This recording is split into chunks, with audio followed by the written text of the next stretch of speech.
Hoppa!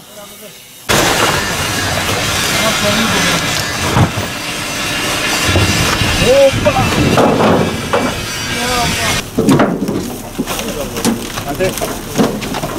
Yol! Nerede? İndi mi? Orada. O şeye gitmedi. Bu tarafa gitti. Hani. Ben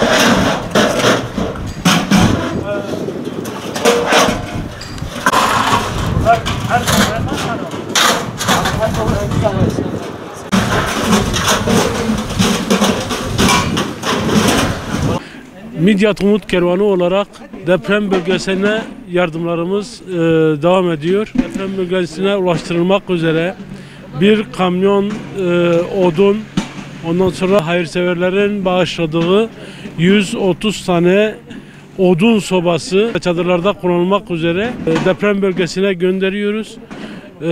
Allah hayırsever kardeşlerimizi yapmış olduğu bağışları kabul etsin. Depremzede kardeşlerimize geçmiş olsun. Bir nebzecik onları ısıtmak adına soba, özellikle çadır sobası gönderiyoruz. Emeği geçen herkese teşekkür ederiz. Allah razı olsun.